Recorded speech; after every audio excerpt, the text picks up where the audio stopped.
a 15-minute ride through most of Rafah right now and along the Egyptian border and getting ready for the distribution site. In about 30 minutes, there'll be about 8,000 people coming down the road to receive those meals.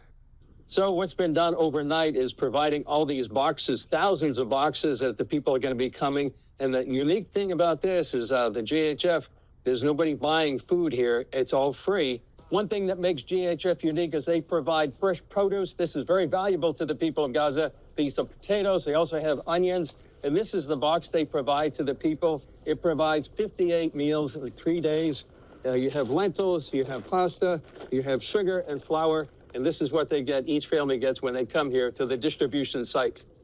A special initiative to get aid to Gaza began in May, announced by U.S. Ambassador to Israel Mike Huckabee at the U.S. Embassy in Jerusalem. All of you are aware of the fact that President Trump has made very clear that one of the most urgent things that needs to happen is humanitarian aid into Gaza. So today we are announcing that that process is ongoing. It is launched. President Trump gave two key directives. The first is that food be distributed efficiently, but also that it's distributed safely inside Gaza to the people who desperately need it.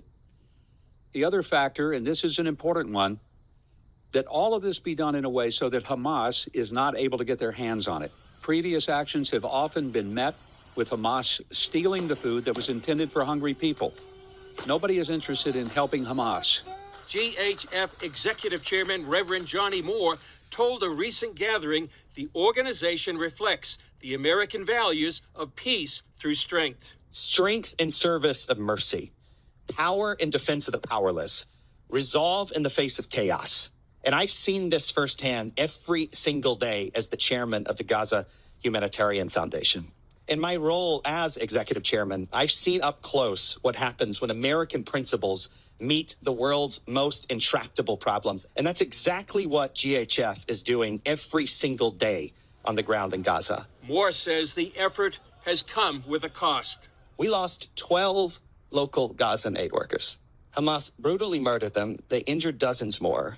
And to make a point, they piled them in front of one of the only hospitals still operating in the Gaza Strip, guarded them within earshot of the hospital, and refused to allow them any medical treatment whatsoever. Due to Hamas death threats, we are blurring the faces of aid workers, the people receiving aid, and some GHF employees. Moore's group also faces a relentless disinformation campaign. Profane attacks designed to destroy our credibility, to incite extremists, to discourage our partners. But when establishment media and international organizations spread these false narratives about GHF, they're not attacking us. They're attacking the hungry children that we feed. We're on this berm, and right behind me, this is going to be flooded with people. In about 10 minutes, they're going to be going into this distribution area. They're first going to be taking the potatoes and onions, which are very valuable, and then they're going to be taking all these boxes that have been distributed overnight. A green flag signals Gazans waiting for food that the distribution site is open. A mad rush of thousands, made up of mostly young men and boys, follows and causes what's been described as controlled chaos. It's been about 15 minutes since the distribution began. Behind me, you can see most of the people right now are men. Pretty soon, the women will be coming.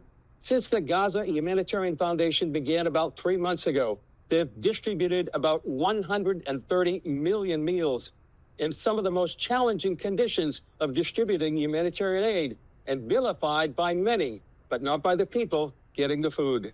This woman told us what the aid means to her. I am safe. I am good. I can eat today. That's me. Thank you for everyone working this project. Thank you for all of one. You can see some smiling faces. Certainly these are desperate, hungry people, and we are not enough. Our critics say that we're not enough. We agree. We were never meant to meet this need alone. We would love to work with other NGOs and the United Nations to scale both our operations safely and securely. Some media reports describe the distribution sites as death traps. Yet GHF spokesman Chapin Fay denies reports of hundreds being killed near their distribution sites. There are no casualties on our sites. We've never had a casualty. Our security professionals have never fired their weapons at anyone. We're here to feed people. We've done so to the tune of over 130 million meals in less than 3 months yesterday. We'll hit probably 131, 132 today. But as you can see, this is yet another successful distribution, and we plan to get better and better every day and feed more and more people every day. After the controlled chaos of many of the men coming in to get humanitarian aid, the GHF just about a month ago developed a plan where the women would wait a little longer and get individual food for themselves and their family. Yes, there's a little danger to it to come here, but there's nothing else available. The only thing that's available is this site. So this is the only place where we can get food and aid every day.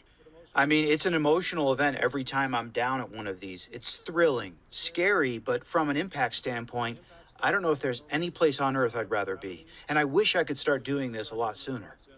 This operations manager speaks for many on the GHF team. I mean, it's a mission. It's obvious that we're employees and there's a benefit for being here, but to be a service member who's retired that actually has a purpose again, people to use some of the skills that we have to do something totally different, completely different and stable, it's an amazing opportunity, and it's something that is once in a lifetime. The organized security team, logistic experts, and aid workers pursue one mission.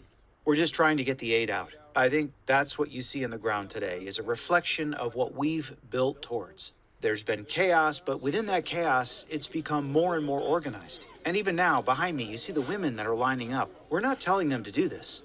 The Gazans have developed their own system, and all we have to do is feed that system. This has also allowed them to develop a positive relationship with the people of Gaza. We get to know them, and they get to know us. They understand our schedule. We understand their needs. And between those two things, we're going to meet a point where we actually beat food insecurity. There's a long road ahead of us, but we're on the right path. Senior fellow at the Foundation for the Defense of Democracy, Jonathan Conricus, tells CBN News the GHF is proving itself. The Gaza Humanitarian Foundation has shown through the leadership of Reverend Johnny Moore and many other professionals, brave American patriots and professionals that work in that organization, that it is possible to provide clean, healthy, dignified food to civilians in Gaza without Hamas or corrupt UN organizations profiting from it. And, there's been an ongoing slander campaign led by UN institutions and with a lot of complicity in international media against the Gaza Humanitarian Foundation. You can see that through their steadfastness and their commitment to the mission, the Gaza Humanitarian Foundation has been able to withstand that. And today they are on the ground. There are 4 active centers and others are being built and prepared. Hundreds of thousands of meals are being delivered every day. Conricus says any success achieved by the group chips away at Hamas' influence here. If anything will bring Hamas down, I think it is the combination of there being an alternative for distribution of food, military pressure by Israel. One of the demands by Hamas in recent negotiations was to shut down the GHF because it represents a threat to the monopoly of Hamas of aid coming into the Gaza Strip. Last year, it's estimated that Hamas made $500 million by looting and stealing aid coming into the Gaza Strip. Faye tells CBN News the foundation provides an alternative to the UN and other aid organizations that has seen its food stolen by Hamas. You see Hamas riding around with armed men, stealing the aid and taking it. And that's why we're here. We are doing it in a way, we are feeding people in a way that Hamas or anyone else cannot steal it. We're proud of our record of over 130 million meals delivered. And in the month of July, only 6.5% of their aid got to where it was supposed to be. That's a 93.5% diversion rate. And so at best, you see these trucks and they're swarmed with people. The goal of GHF is to distribute aid 24/7. A lot of that is going to depend on the safety of the people. That's foremost on our mind. It would solve a lot of the problems of overcrowding. Despite the dangers and challenges, this manager tells CBN News the feelings of most of the GHF team. I think we're just happy to be here, thrilled to be here. It's a worthwhile endeavor, and to be an American and to have this experience, it's a great honor. Chris Mitchell, CBN News, at the distribution site of the Gaza Humanitarian Foundation.